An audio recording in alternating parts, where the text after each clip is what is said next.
We got the boy with us today, Casper. Really thrilled to be working with us today. It's half term. He's always after a bit of money, so the way he makes his bit of money is by coming and doing a couple of hours with us.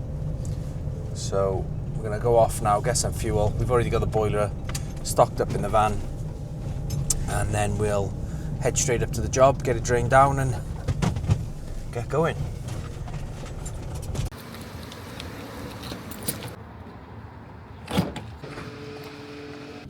So we're here today in Blackwood installing a new boiler for these lovely customers. Just going to show you the view what you get up in the valleys though. We're up in Blackwood. Look at this. Look at these views. This is why it's called the valleys, because this street practically is right in the valley. So yeah, I'll just take you in now. Boys, I see the boys, my son and Harry are in there, just protecting the floor now as we speak.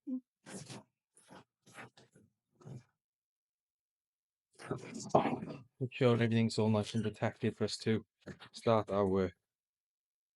Here it is, the old boiler that's coming out. You can see here, customers have made some sort of device to catch the leaking water that's been happening.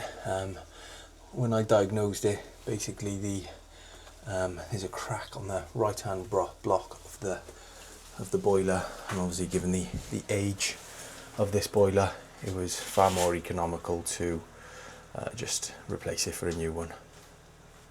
Right, one thing I want to point out here on these on the filling loop, I always install a filling loop this particular way as well. So you see, you always got to have a double check valve to stop any water going back into the water system, and then you obviously have a lever valve for the central heating. However, some people put this one on here and this one on here. It is no wrong or right way, but the reason why I always put this the way it is now is because with this one being here, you can then open this valve and drain what's in the heating, whereas if this one was on here, opening the valve wouldn't allow the water to come back out because of the backflow prevention. So that's just a little tip for anyone when you're installing a filling loop. Always put the backflow prevention one on the water main. That'll mean then anyone in the future, if they want to drain down, they can then use the flexi of the filling loop to drain down. Do a little gas test here, make sure there's no gas leaks before we even start.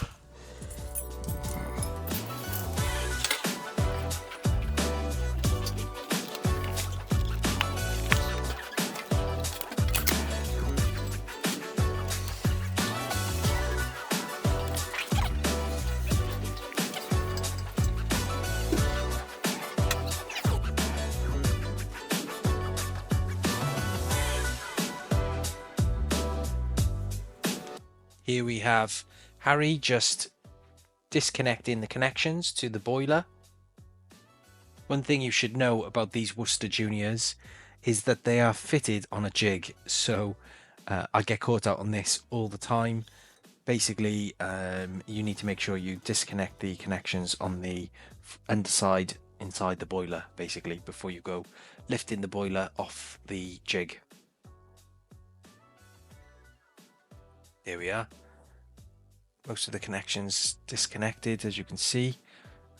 Expansion vessel, you can see we're taking off here. Now the reason why people fit external expansion vessels on these boilers is because the design of them, they basically fitted the expansion vessel at the back of the boiler. So if that ever give way and you needed to replace it, especially with the flue being in the way, it just becomes far easier to fit an external expansion vessel. Doesn't look the greatest. This wasn't something that we'd fitted on this particular job, but that's just, you know, why you'll see people fit an external expansion vessel. Now, getting this boiler off the wall was a little bit tricky. As you can see, the boiler is in an airing cupboard, and there's wooded slats there. Now obviously, to get close enough to be able to lift the boiler off the wall without breaking your back was very difficult, and without, you know, breaking the wooden slats. We didn't take them out, the wooden slats, just because every single slat was screwed in individually. So rather than waste time, we just doubled up to lift this off together. Or should I say, Harry lifted it off and passed it to me.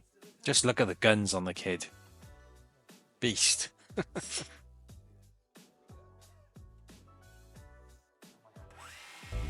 Point on it. Go on, I got it. Move your fingers. Okay. Yep. Right, sort that, huh?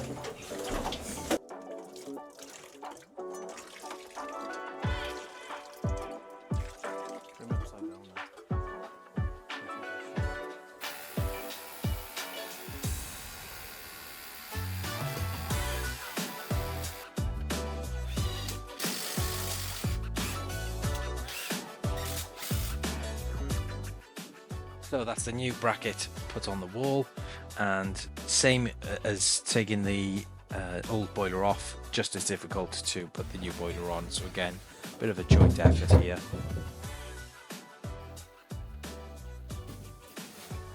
We actually had to adjust the bracket a couple of times on here because there was a joist up in the loft, so we had to kind of move the boiler into a different position. As you can see, my son, getting him to do a bit of work there and lift the new boiler, passing it up to Harry.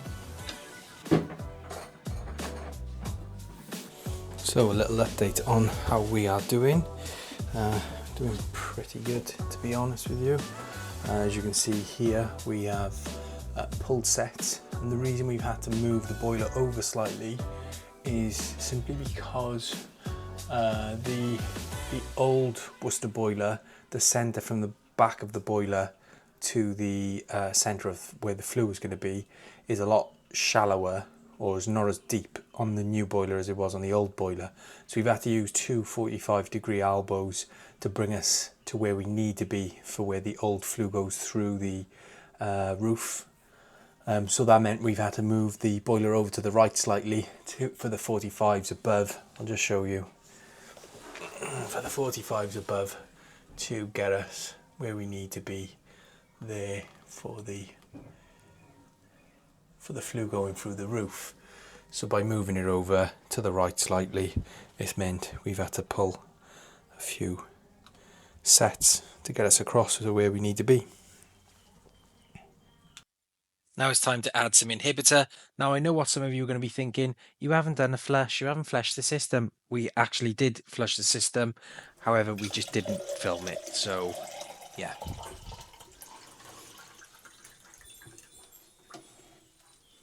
Time now to do our commissioning. Get the boiler running in service mode and fill in the commissioning check sheet. Almost done on this one now. Just filling in the commissioning sheet. We have done our working pressure, still got the combustion analysis to do, but all in all, this particular install has gone extremely well and we're happy with it. Customer's really happy, so that's us done for the day.